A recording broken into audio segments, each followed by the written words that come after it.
Hijo mío, sé prudente y no pierdas de vista la discreción, porque ellas te llenarán de vida. Así dice la palabra del Señor en Proverbios, capítulo 3, versículo 21. Qué bueno es nuestro Dios que nos aconseja cómo tenemos que conducirnos en este peregrinar, en esta vida, en esta tierra, para no sufrir consecuencias catastróficas, como las sufrió el rey Ezequías. En el segundo libro de Reyes, capítulo 20, pudimos leer cómo el rey Ezequías, después de haber recibido sanidad, recibió una comisión desde Babilonia, y él no midió hasta dónde les iba a enseñar las riquezas y todo el corazón de la ciudad. Les enseñó todo. El profeta Isaías le pregunta acerca de qué hizo y qué había enseñado él. Y le dice, no hubo nada que no les enseñara. Les enseñó los detalles más íntimos, la riqueza, los tesoros. Les mostró todo, tanto del palacio como del templo.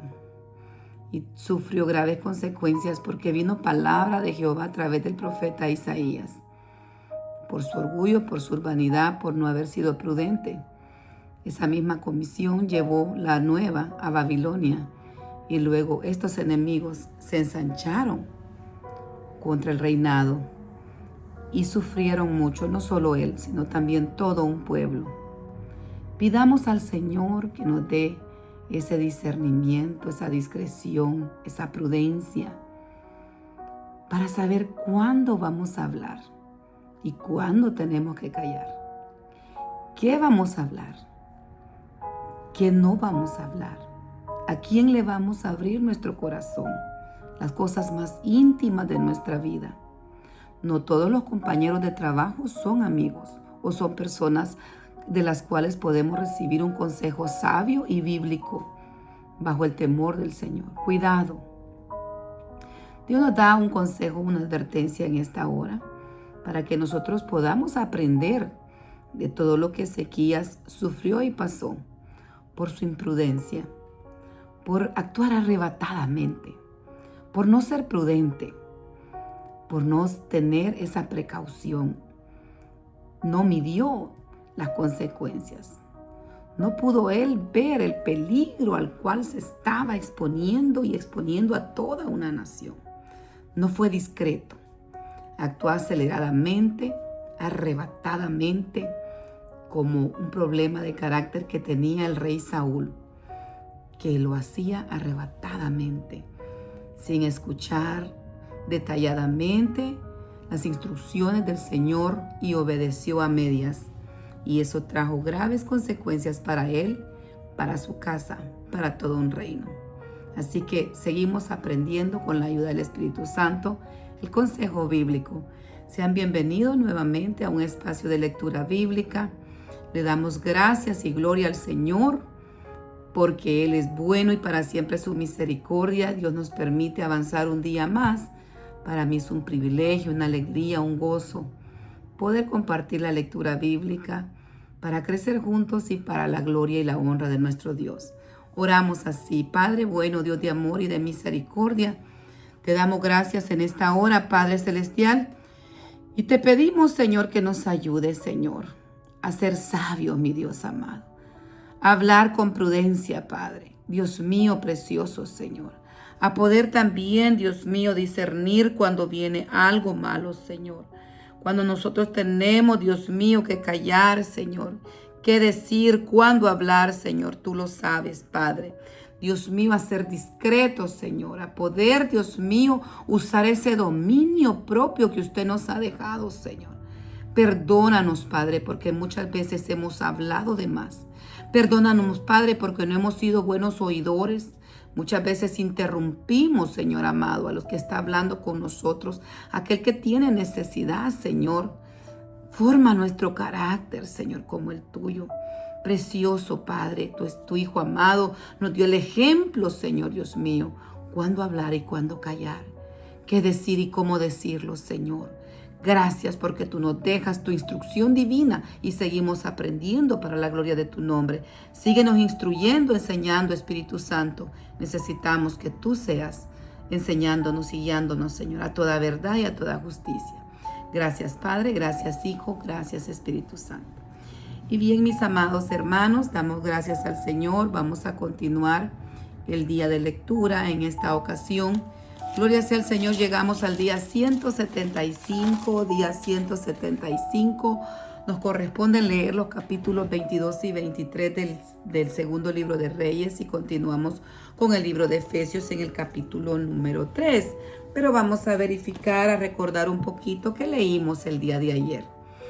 El día de ayer en el capítulo 20 de segundo de Reyes vimos cómo el Señor nos narra, nos enseña en la lectura dos eventos cruciales en la vida del rey Ezequías. Primeramente, nos menciona la palabra, nos cuenta que él cayó enfermo y el profeta Isaías llegó a visitarlo. Y el profeta Isaías le dice que ordene su casa porque ciertamente iba a morir. Pero Ezequías no aceptó esa palabra, sino que él lloró, se volvió a la pared, ahí donde estaba, y lloró de una manera, al Señor le habló con todo su corazón, y llorando con un corazón íntegro, pide misericordia y le recuerda a Dios su fidelidad, cómo él había actuado. Porque si él estaba reinando, empezó haciendo lo bueno delante del Señor. Y le pide, en otras palabras, más tiempo. No se ve en la palabra que él diga, ok, Señor, yo te doy gracias que me mandas a avisar que ya mis días terminaron y ayúdame a morir en paz, a que todo quede bien, dame el tiempo para ordenar la casa. No reaccionó así, él quería seguir viviendo. Y es como un instinto también que tenemos nosotros de preservar la vida y querer continuar, pero también tenemos que aceptar la voluntad de Dios. Nosotros con mi esposo tuvimos la experiencia de conocer una sierva del Señor que la operaron de su vesícula y lamentablemente le perforaron su hígado. Y ella se iba poniendo amarillita. Y todos orábamos para que Dios la sanara, porque era una hermana muy querida, muy usada de parte del Señor, en profecía, en enseñanza, en muchas áreas. Pero ella dijo, no, ya no oren por mí por sanidad, porque el Señor me dijo que de esta enfermedad yo voy a morir, que 6 meses nada más me da para que ordene mi casa. Y la gloria sea al Señor que Dios le ayudó. Su esposo se reconcilió con Dios, su hijo también entregó a su hija, al que ahora es su esposo, un testimonio muy hermoso porque ella murió en paz y agradecida con Dios a pesar de que murió bastante joven. Dios le permitió irse en paz y sabiendo que esa era la voluntad de Dios. Pero el rey Ezequías no pasó así. Y Dios en su misericordia escuchó la oración de Ezequías. Pero vemos que Dios le añade 15 años y le manda al mismo profeta antes que saliera y lo devuelve a Isaías. Y le manda decir que sí, que le iba a añadir más tiempo, de vida y le iba a dar 15 años más. Pero en ese tiempo extra, él cometió errores muy, muy graves, porque afectaron no solo su dinastía, sino también a todo el pueblo. Como confirmación divina, Dios hace algo sobrenatural para decirle, sí, estate seguro que yo te voy a dar este tiempo, yo te voy a dar vida. Había un reloj, el reloj de Acaz, y averiguando era como un monumento grande, no era un reloj de mano ni de pared, sino que era algo grande. Allí en el patio se cree que estaba en el palacio, y conforme la tierra va dando su movimiento alrededor del sol, obviamente la sombra va pasando y así van midiendo el tiempo. Entonces Dios hace que ese reloj se retroceda 10 grados. Entonces vemos que aquí pasó algo, el tiempo no solo se detuvo, retrocedió. Y mire que luego de que el rey se levantó de esa cama, recibe una embajada de Babilonia. Del versículo 12 al 13 vimos que tras enterarse de que el rey estaba recuperado de su enfermedad, el rey de Babilonia envía cartas y un regalo al rey Ezequías. Y él se dejó cegar porque lo estaban ahí visitando, tal vez el orgullo, la vanidad, la vanagloria. El rey recibe a sus invitados y les muestra todas sus riquezas, los tesoros, las armerías, todo. No hubo nada que no les enseñara a sus enemigos. Entonces ahí viene la palabra de juicio. por parte de Dios a través del profeta Isaías, reprende a Ezequías por haber enseñado lo más íntimo de la nación al enemigo extranjero. Isaías profetiza que todo lo que hay en el palacio, todo lo que enseñó, iba a ser llevado por esos mismos babilónicos en el futuro, y sus propios descendientes iban a ser cautivos. Mire qué terrible, hasta dónde pueden llegar las imprudencias, las consecuencias de nuestro actuar imprudentemente, arrebatadamente, sin pedir dirección del Señor, discernimiento, ni usar el dominio propio. Mire, sin usar la prudencia. Qué bendición que Dios nos deja el consejo en su palabra. El Señor nos instruye en su palabra ahora para que nosotros podamos seguir unos pasos sabios en el conducir de esta vida. Y al final, pues el capítulo 20, versículo 20 y 21, vemos que cierra mencionando otros logros que el rey Ezequías tuvo, como por ejemplo construir un acueducto que llevaba agua a Jerusalén y un estanque. Esto es bien impresionante porque si nosotros averiguamos un poco más, vemos que fue un proyecto precioso. Sabían que los enemigos los sitiaban y afuera estaban arroyos de agua. Y ellos lo que hicieron fue, el rey Ezequías atravesó túnel, como hacer un túnel subterráneo llevando esa agua que estaba alrededor, fuera de las murallas, la hizo que pasara por abajo y llegara a un estanque. ¿Qué hacía con esto? Asegurar el agua para los habitantes adentro, pero no permitir que los enemigos estuvieran allá tranquilos, sitiándolos y con toda el agua a ellos. Entonces esto fue un proyecto muy hermoso, pero esto tampoco quitó la sentencia que Dios había dado a través del profeta Isaías. En el capítulo 21 de Segundo de Reyes, entonces seguimos viendo el trágico retorno de Judá a la idolatría, bajo los reinados de Manasés y Amón. El reinado y la idolatría de Manasés afectó terriblemente. Del versículo 1 al 9, vemos que él ascendió a los 12 años y reinó 55 años, bastante tiempo, y revirtió todo lo bueno que su padre había hecho. Revirtió las reformas de su padre Ezequías, estableció nuevamente el culto pagano, hizo altares a los falsos dioses, levantó esos altares nuevamente que habían sido derribados, incluso dentro del mismo templo de Jerusalén. Metió abominaciones a ese lugar. Además de esto, practicó la astrología, la hechicería, e hizo pasar su hijo por fuego. ¡Qué terrible!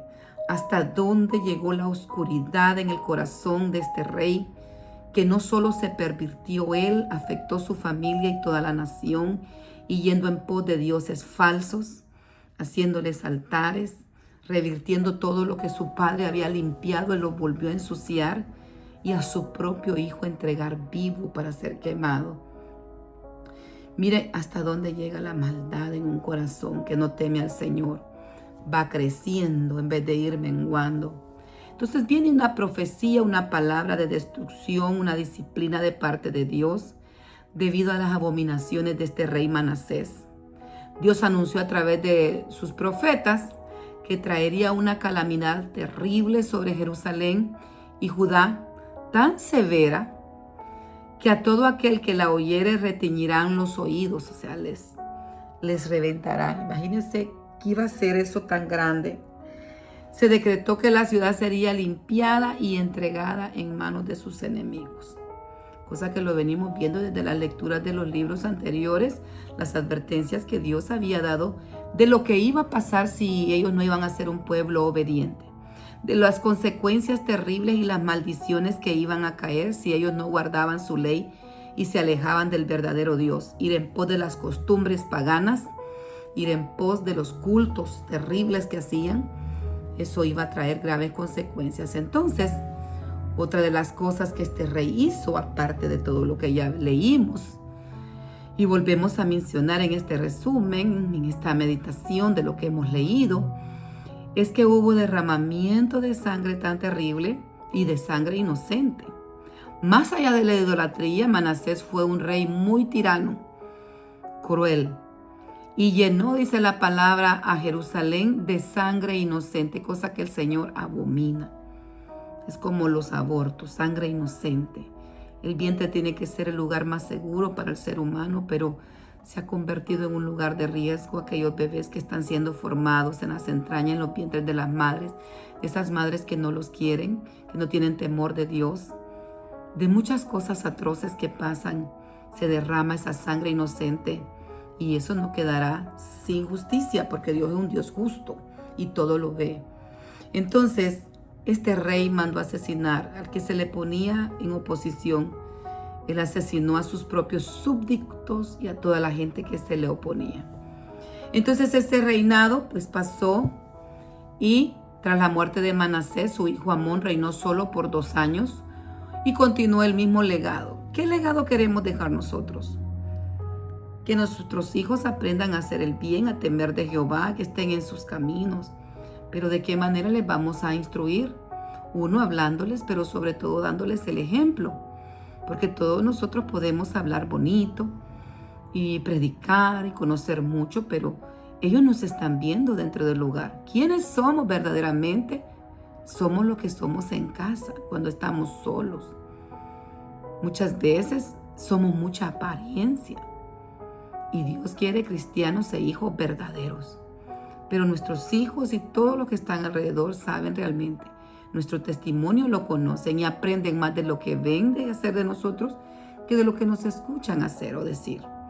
Entonces, este hijo hizo lo mismo que su padre, lo malo, aprendió, continuó ese mal camino, haciendo lo malo delante del Señor, sirviendo a los mismos ídolos, que son demonios, que su padre sirvió, hasta que sus propios siervos lo asesinaron en el palacio.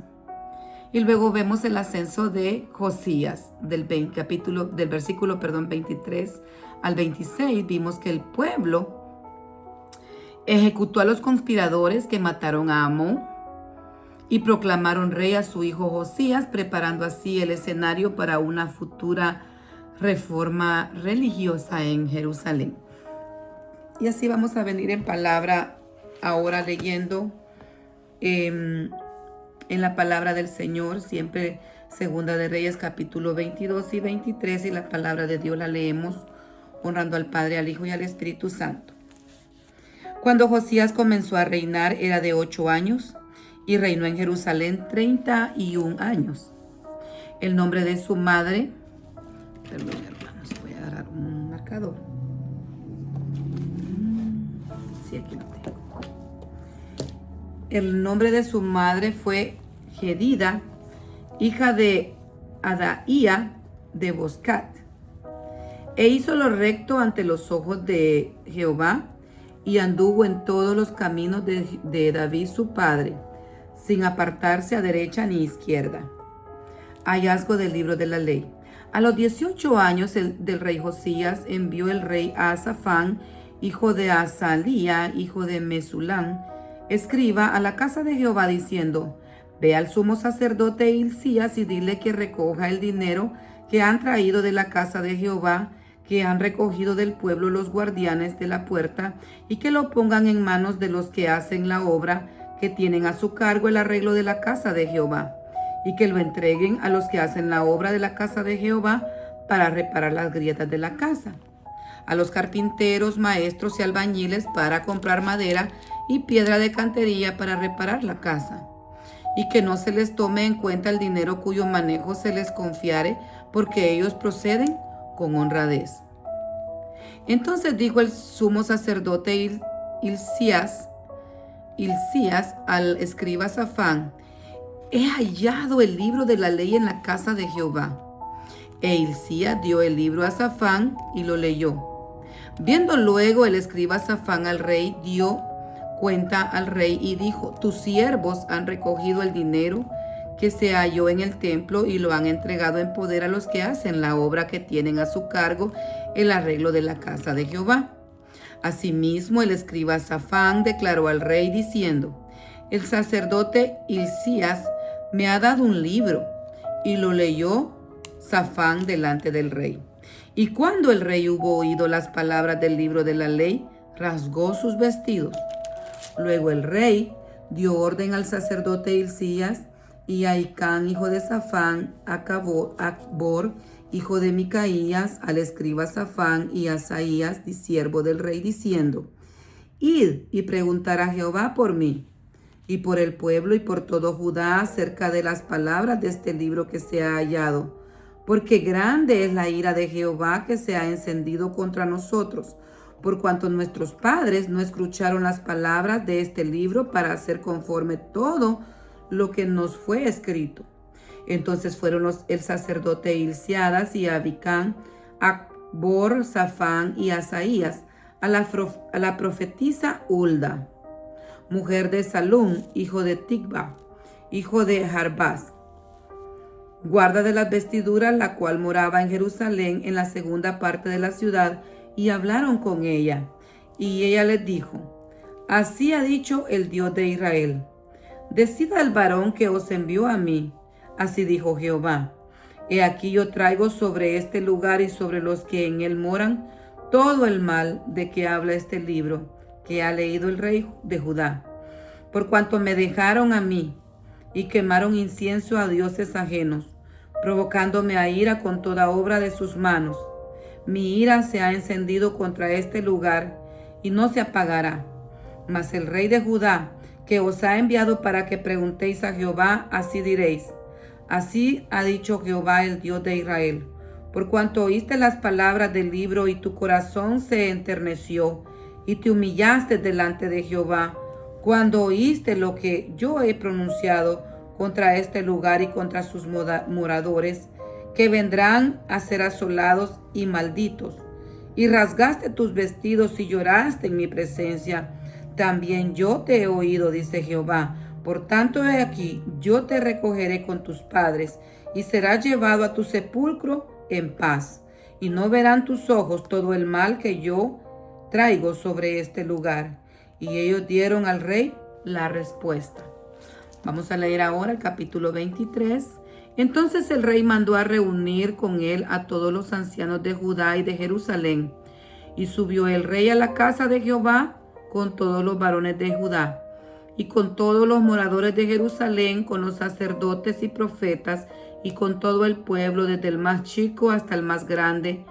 Y leyó, y oyendo ellos todas las palabras del libro del pacto que habían sido hallados en la casa de Jehová, y poniéndose el rey en pie junto a la columna, hizo pacto delante de Jehová de que irían en pos de Jehová y guardarían sus mandamientos, sus estatutos, sus testimonios y sus estatutos con todo el corazón y con toda el alma, y que cumplirían las palabras del pacto que están escritas en aquel libro. Y todo el pueblo confirmó el pacto. Reformas de Josías.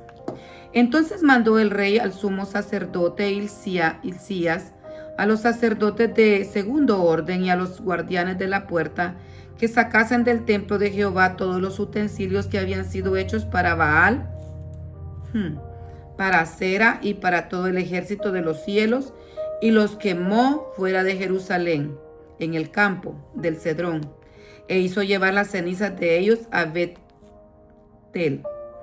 Y quitó a los sacerdotes idólatras que habían puesto los reyes de Judá para que quemasen incienso en los lugares altos de la ciudad de Judá y en los alrededores de Jerusalén. Asimismo, los que quemaban incienso a Baal, al sol y a la luna y a los signos del zodíaco y a todo del ejército de los cielos.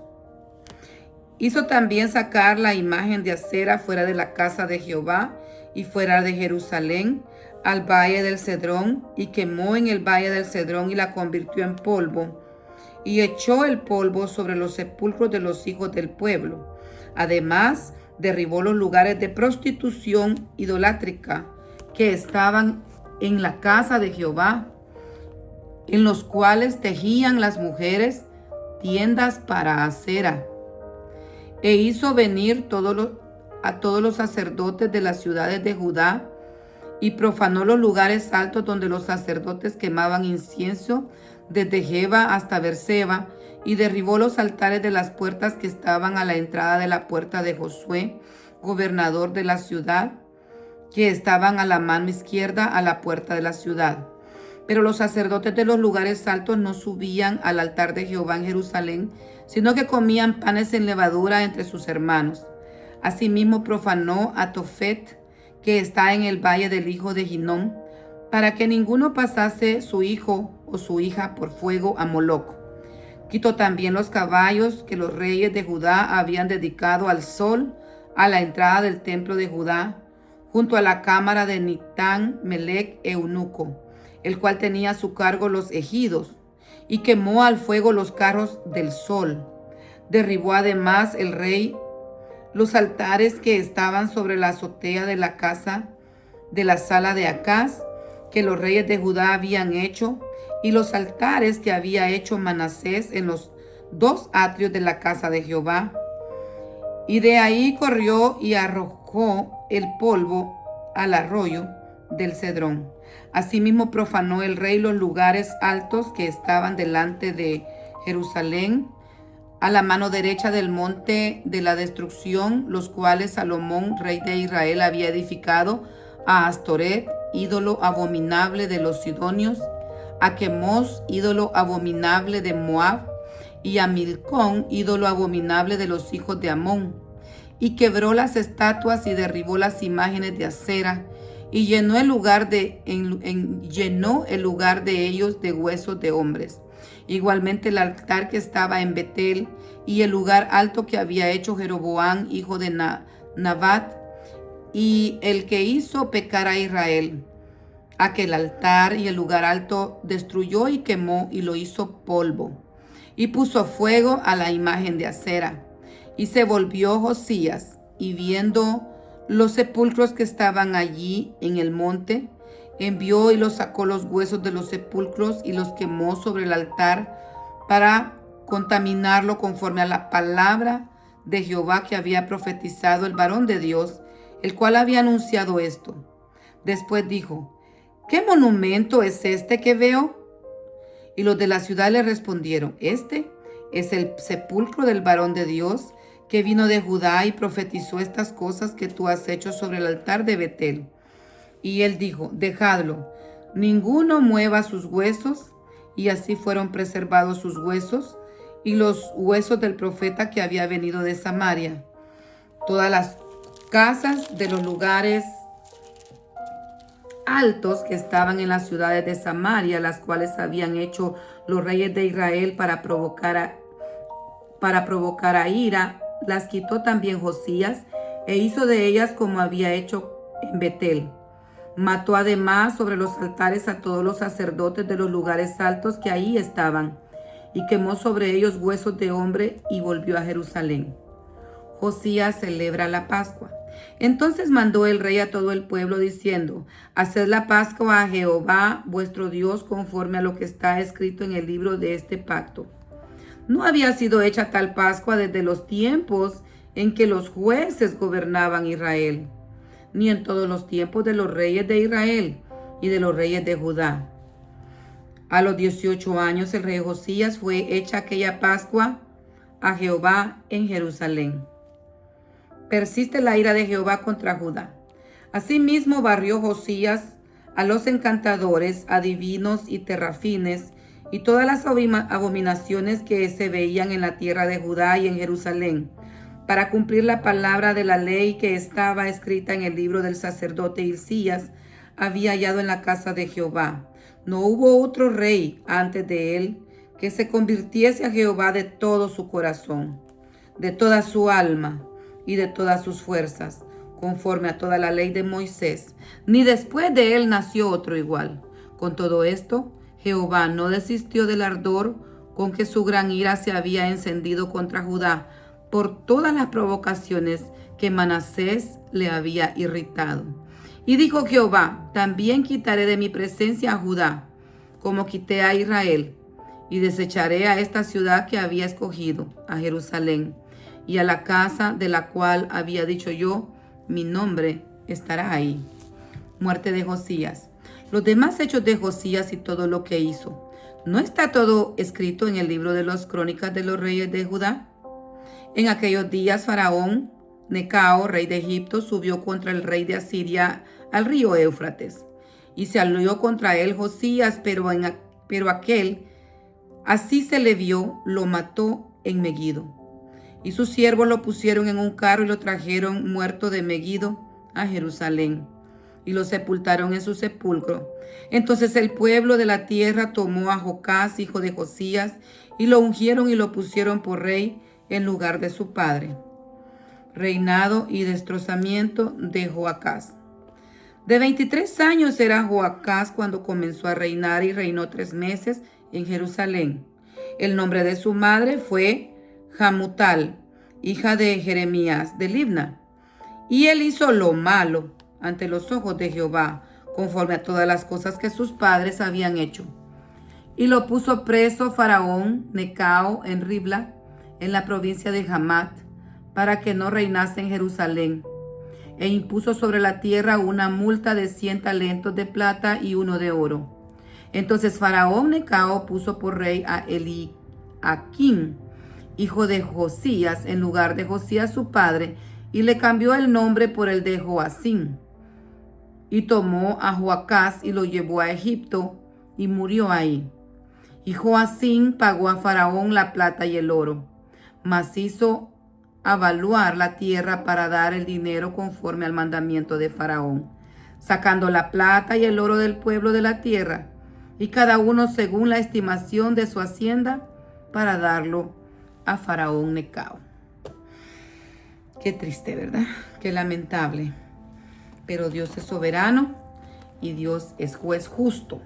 Sus justos son reales y son poderosos, son fieles y rectos. Así vamos a pasar, gloria sea al Señor, a continuar con la lectura del libro de Efesios en el Nuevo Testamento. Gloria sea al Señor. Vamos avanzando y ayer leíamos el capítulo número 2.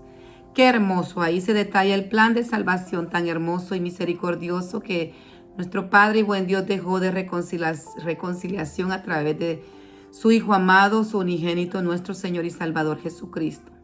También se destaca la transición del ser humano de una muerte espiritual a una vida mediante la gracia. Cuando nosotros nos arrepentimos, le pedimos perdón a Dios de nuestros pecados, nos arrepentimos de todo corazón, recibimos a Cristo como Señor y Salvador nuestro. La sangre de Cristo lava nuestra culpa, el Señor pagó nuestra deuda en la cruz, nos hace libres por su misericordia, por su gracia, y nos saca de esa muerte que estábamos espiritual a una vida nueva. La pregunta es, ¿cómo vamos a nosotros a responder a esa gracia? Que es lo que nos pide el Señor, vivir para Él.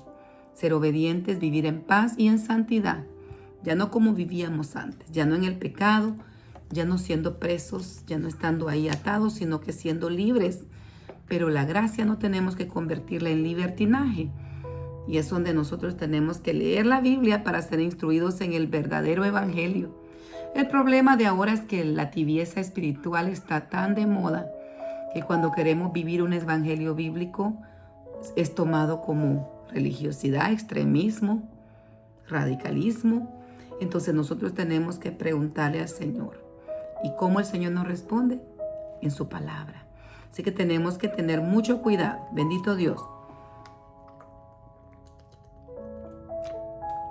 Además, nosotros pudimos leer cómo el sacrificio de Cristo también fue poderoso para destruir y quitar esas barreras que habían antes entre el pueblo escogido de Dios y los gentiles, lo que no vivíamos en la ley, porque derriba esas barreras unificando a judíos y gentiles y formando ahora a los creyentes en una sola familia como hijos de Dios. Entonces vimos del versículo 1 al 3 cuál era nuestra condición pasada antes de ser creyentes. Éramos incrédulos, éramos muchos ateos, éramos mal formados en religiones, lejos de la palabra, en normativas humanas. Entonces realmente estábamos muertos espiritualmente. Vivos nos veíamos caminando y, ¿verdad?, hablando, pero nuestro espíritu, nuestro ser estaba muerto. Estábamos lejos del Señor, que es la vida. Entonces estábamos muertos en delitos y pecados. Así lo resume la palabra. Estábamos siendo controlados por el mundo, como los pescados cuando están muertos solo se dejan arrastrar por la corriente. Así estábamos nosotros, dejándonos arrastrar por las costumbres paganas, haciendo y deshaciendo conforme el mundo nos enseñaba, y nosotros ahora tenemos vida, vamos en contra de la corriente del mundo, si es que de verdad somos de Cristo. Así es, porque a Cristo lo aborrecieron, porque el mundo no lo ama, el mundo lo rechaza. Cuando se les predica la verdad, se les señala el pecado, se les habla del amor del Padre, no gusta. ¿Por qué? Porque prefieren las tinieblas que la luz, porque sus obras son malas y aman más la maldad y hacer lo malo y deleitarse en el pecado, a que venga la luz a exponer todo lo que nosotros hacemos malo. Entonces nosotros tenemos que amar su palabra, su luz, su misericordia y su presencia está con nosotros. La carne es otro de los enemigos que tenemos, y las potestades malignas, el enemigo, ¿verdad? Entonces vivíamos arrastrados y dominados por todo esto. ¿Y qué pasaba? Estábamos bajo ira, bajo juicio, éramos enemigos de Dios, pero Él en su gran misericordia y amor nos da su gracia. La salvación, no por nuestras obras, sino que por su amor y su gracia. Por su inmenso amor, Dios nos dio vida a nosotros juntamente con Cristo Jesús. Así que la salvación es un don, es un regalo de Dios, es algo gratuito que lo obtenemos por medio de esa fe, y esa fe también es un don que Dios nos da, la fe salvadora. No por buenas obras, no por nuestra posición, no porque nosotros hayamos elegido, es porque Él nos buscó, Él nos rescató, realmente nos limpió, nos compró. Bendito Dios, así que tenemos ahora una nueva identidad y un propósito eterno. Vimos entonces en el versículo 10 que somos hechura suya, creados en Cristo Jesús. ¿Para qué? Aquí está la clave, y subrayemos esto: para buenas obras. Si bien es cierto, las obras no nos van a salvar, pero ahora ya somos salvos. Dios nos pide que esa fe tenga obras, porque la fe sin obras es muerta. Y claro, esas obras ahora deben de ser buenas. ¿Pero para qué? Para la gloria de Dios. Tenemos que hacerlo todo con excelencia, y esa es nuestra adoración al Señor, esas buenas obras para dar gloria a su nombre. Y esas obras además ya han sido preparadas de parte de Dios de antemano para que nosotros las hagamos. Así que pudimos ver finalmente del versículo 11 al 22, en resumen, que tuvimos una reconciliación y ahora estamos unidos con Cristo Jesús. Cristo destruyó ese muro que nos separaba, que había una enemistad entre judíos y gentiles. Ahora nosotros tenemos por esa sangre preciosa acceso al Padre por un mismo Espíritu. Es el Espíritu Santo, el Espíritu de Cristo, el Espíritu de verdad, y formamos una sola familia en Dios. Y ahora somos el templo donde Él habita, pero esto es a los judíos que son creyentes, porque lamentablemente muchos del pueblo judío no creen que Jesús es Dios, no creen, no lo ven como su Salvador, no lo han recibido así. Ellos creen que fue un maestro, otros un profeta, pero no creen que es el Hijo de Dios. Lamentablemente no han leído, a pesar de que tienen ellos el Antiguo Testamento, lo reciben, pero no han leído tal vez el capítulo 53 de Isaías, que habla del siervo sufriente. Y si ahí leen en detalle, se dan cuenta que todo se cumple en la vida y ministerio y resurrección de nuestro Señor y Salvador Jesucristo. Otros no aceptan el Nuevo Testamento, no tienen acceso a tanta bendición, a ese nuevo pacto, al pacto de la gracia. Entonces, hay que seguir orando que Dios siga tocando esos corazones. Pero Dios nos ha dado la oportunidad a nosotros, los gentiles, de poderle seguir y servir. Él nos encontró, Él nos rescató, y ahora nos está instruyendo en su palabra. Así que hoy leemos con gratitud y alegría el capítulo número 3 de Efesios, siempre en el nombre del Padre, del Hijo y del Espíritu Santo, y dice el título: Ministerio de Pablo a los gentiles. Por esta causa, yo, Pablo, prisionero de Cristo Jesús, por vosotros los gentiles, si es que habéis oído de la admiración de la gracia de Dios que me fue dada para con vosotros, que por revelación me fue declarado el misterio, como antes lo he escrito brevemente, leyendo lo cual podéis entender cuál sea mi conocimiento en el misterio de Cristo.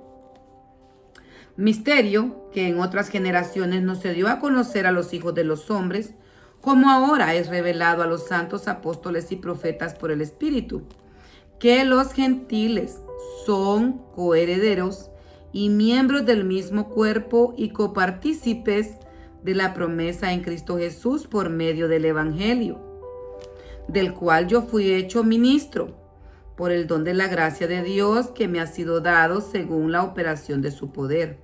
A mí, que soy menos que el más pequeño de todos los santos, me fue dada esta gracia de anunciar entre los gentiles el evangelio de las inescrutables riquezas de Cristo y de aclarar a todo cual sea la dispensación del misterio escondido desde los siglos en Dios que creó todas las cosas, para que la multiforme sabiduría de Dios sea ahora dada a conocer por medio de la Iglesia a los principados y potestades en los lugares celestiales, conforme al propósito eterno que hizo en Cristo Jesús, nuestro Señor, en quien tenemos seguridad y acceso con confianza por medio de la fe en Él, por lo cual pido que no desmayéis a causa de mis tribulaciones por vosotros, las cuales son vuestra gloria. El amor que excede a todo conocimiento, del versículo 14 en adelante. Por esta causa doblo mis rodillas ante el Padre de nuestro Señor Jesucristo, de quien toma nombre toda familia en los cielos y en la tierra, para que os dé conforme a las riquezas de su gloria, el ser fortalecidos con poder en el hombre interior por su espíritu, para que habite Cristo por la fe en vuestros corazones, a fin de que arraigados y cimentados en amor, seáis plenamente capaces de comprender con todos los santos cuál sea la anchura, la longitud y la profundidad y la altura, y de conocer el amor de Cristo que excede todo conocimiento, para que seáis llenos de toda la plenitud de Dios. Y aquel que es poderoso para hacer todas las cosas mucho más abundante de lo que pedimos o entendemos, según el poder que actúa en nosotros, a Él sea la gloria en la iglesia de Cristo, de Jesús, por todas las edades, por los siglos de los siglos. Amén. Sí, a Él sea toda la gloria en la iglesia en Cristo Jesús, Señor y Salvador nuestro. Hasta aquí llegamos este día con la lectura de la palabra. Sigamos adelante, tomemos el tiempo, dediquemos un tiempo para el Señor, un tiempo especial, un tiempo que lo necesitamos, un tiempo que es de gran bendición a nuestras vidas, a nuestras almas, un tiempo de renovación, de restauración, de alimento, un tiempo en el cual nosotros nos podemos gozar en su palabra, en su presencia. Y oremos también antes de este tiempo, oremos para prepararnos delante del Señor, oremos para que nuestro corazón sea esa tierra fértil donde su palabra, que es una semilla poderosa, santa y preciosa, caiga en esta tierra y seamos esa tierra que reciba la semilla, que no se la deje robar por los pájaros, por los afanes de la tierra, por las circunstancias de esta vida, sino que nosotros la atesoremos para que podamos dar ese fruto que el Señor busca al 100%, que cada día vayamos aprendiendo. Cada vez que leemos la palabra, nos vamos dando cuenta cuánto nos hace falta. Nos hace falta tanto que aprender, que mejorar, que rendirnos al Señor, que disponernos para que Él nos siga transformando. ¿Hasta cuándo va a llegar? Hasta que partamos de esta tierra. El tiempo se va. El tiempo tenemos que invertirlo en lo eterno, en lo que nos conviene. Ver hacia arriba, no hacia abajo. Esto pasará. Cielo y la tierra pasarán, pero su palabra permanecerá para siempre. No pasará. Así que nos conviene permanecer en su palabra. Permanezcamos en la palabra del Señor. Es importante para nuestras vidas y seguir adelante y poder también compartir con todos aquellos, tanto los creyentes como aquellos que también no han conocido al Señor, que hay esperanza y salvación y vida nueva en Cristo Jesús. Y toda gloria y toda honra sea para Él. Amén. Dios les bendiga.